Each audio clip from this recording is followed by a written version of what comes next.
Alright guys, how you doing? Appreciate everybody for tuning in, everybody that signed up for the premium package and the 7-day free trial. I hope you guys really enjoy this. This is officially our first premium video, and it's going to be covering this upcoming winter storm. A lot of different components to the storm, a lot of different P-types, and we're going to cover them all and the areas that are concerning me the most. As opposed to snow is usually just a nuisance. I think we could have a pretty dangerous storm on our hands just because of the icing signature that we have. I was hoping earlier in the week that icing signature would fade away as we saw cooler temperatures aloft, but it just looks like that warm nose is going to stick. So I'm starting to agree that the icing chance is real. We're looking at the European 500 millibar at around 18Z. Which is around 1 p.m. on Saturday. We've got a lot of energy pushing up and through. We have our cold press right here. This is the energy right here that's ushering in our cold air. Okay, previous models had that cold air a little bit further back. It was right around in here originally, and that's why we were seeing most of the snow into this area as opposed into here. I do think that there is a little bit more wiggle room. I do think there is a chance to see a little bit more significant snow back into western New York, northwestern New York, even the Binghamton area, and possibly parts of northeastern PA. Down into West Virginia, you're going to see some snow. Obviously, Ohio's in for a snowstorm, especially eastern Ohio, and far western New York. I do believe that this energy has room to move. I do believe that we can get that to press out a little bit further down, this piece of energy right here. As for our southern stream, basically the entire synopsis of the entire setup is really an overamped southern vort. Wraps itself up, it eventually tries to close off 500, and it pushes northeast. If we had a northern piece of energy or some blocking or anything to force this a little bit further south and come up the coast, that's when we'd be discussing our coastal snowstorm. But we do have some extremely cold air to press through. But we are still going to be dealing with warm layers aloft, so that's why we're going to get our rain signature. That's about it for the actual 500 setup. I did use the Euro because I feel that the Euro has the best grip on the 500 pattern. It has fluctuated the least. In terms of showing the ice signature and the cold press. It has moved back and forth by a few miles, 50 miles, 75 miles here and there. That's expected in mid-range forecasting, but models are starting to hone in on the solution that we've been thinking. If we move on, I do think, however, that although the European has the best setup at 500, I believe the NAM has the timing and the precipitation depiction fairly correct. However, I don't believe that the NAM shows this as sleet. I checked the soundings for a few plot points on these areas, and it's not looking like this is going to be mostly sleet. We still have too shallow of a cold area just above the surface. So a real quick idea of how the different type of precipitations work. You have snow falling at the highest levels. Okay, snow is falling and it's hitting a warm layer, which is turning it back to liquid. As that liquid falls, it hits a cold layer just above the surface. Okay, the depth of that cold layer just above the surface, how deep it goes, is dependent on whether you're getting sleet or whether you're getting freezing rain. If it's a shallow area of cold, you're going to get freezing rain because the water is going to cool just enough to make it so that when it hits anything on the surface that's below freezing or at freezing, it will freeze immediately.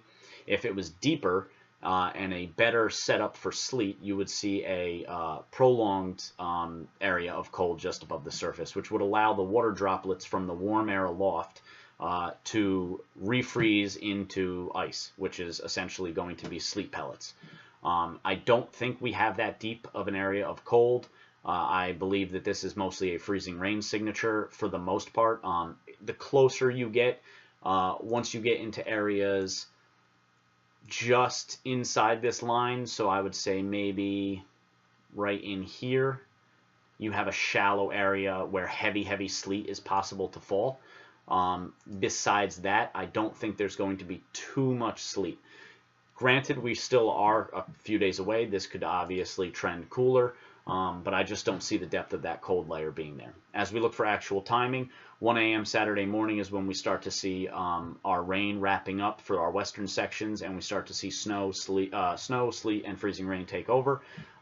Periods of heavy snow back into mountains of West Virginia, western PA, western New York, northwestern New York, back into here. Good amount of snow back in there. We will be doing a more detailed snow forecast for accumulations, as well as ice and sleet and rain. That'll be in tonight's or probably tomorrow's premium discussion.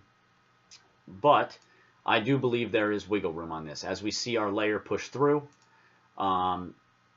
we can see here by 4 a.m. we've made a pretty decent push around Interstate 84.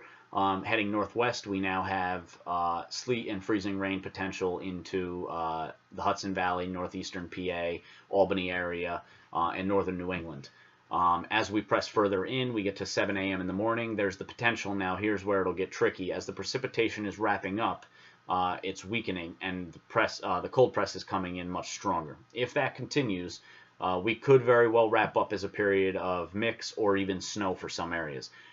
If I had to put it on there now, I would say that the best chance for a surprise would be somewhere in the Hudson Valley, especially up in the Albany region, up in here, to change over to an area of moderate to heavy snow. Western Massachusetts, southern Vermont, New Hampshire, maybe northwestern Connecticut, possibly, to go ahead and change over. But that's that for timing. As we look at the actual temperatures, there is a significant drop in temperatures within about a 4 to 8 hour period, stretching from late Friday night into early Saturday morning. These are the 850 temperatures. You're not going to have snow for the most part with your 850s up anywhere between 2 and 10 degrees above zero. However, as we watch these temperatures crash, we can see this line gradient right here. I checked the soundings. It looks that warm tongue actually starts to move past. So I do think there is the potential in here, not being shown on models, for an area of extended frozen precipitation and even possibly snow up into here. I do think that this area back in here could potentially see some snow, and these other areas, unmodeled, could see some sleet or freezing rain. Long Island area, I think you're going to be too warm. Southeastern Jersey coast, I think you're going to be too warm. Most of Connecticut, Rhode Island, Massachusetts, Cape, all going to be too warm. The gradient just isn't there, and the trough axis is too southwest to northeast. But I do think that there could be some surprises in those areas. Again, I do think there is the chance for a bit of snowfall right in here.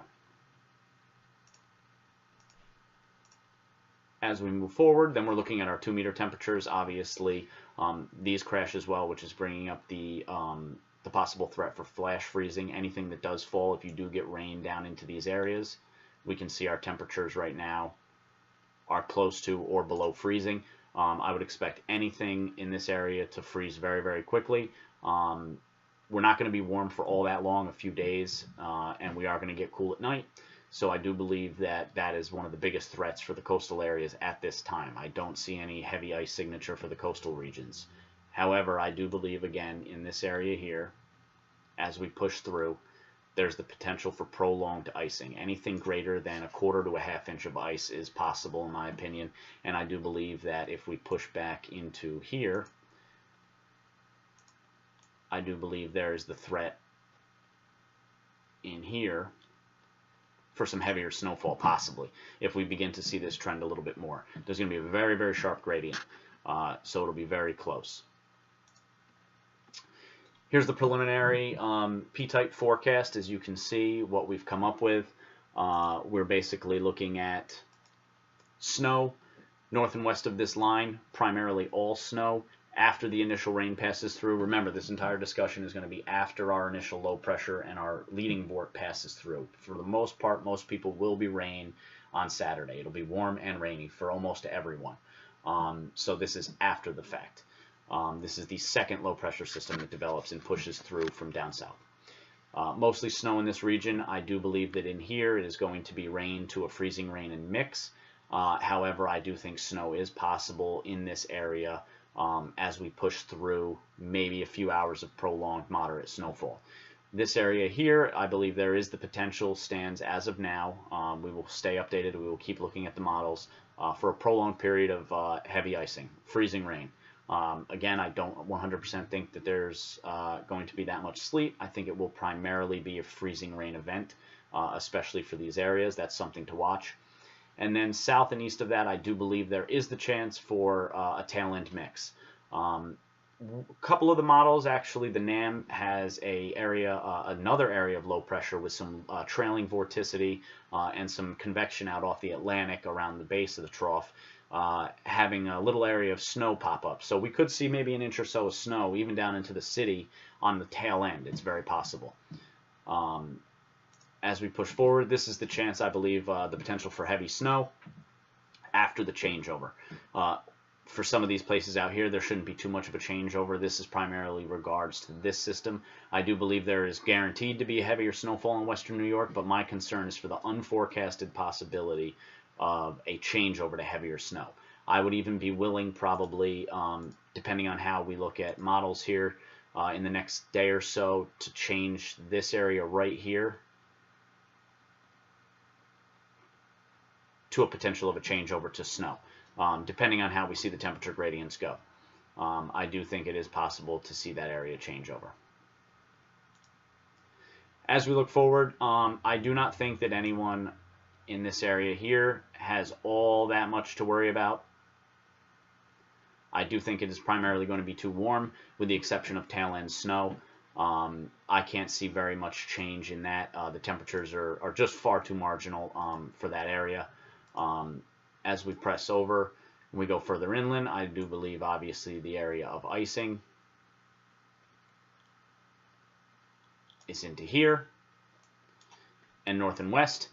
And then, as we've stated before, I do believe that there is an area of snowfall, a large swath of snowfall that will push through into this entire area here.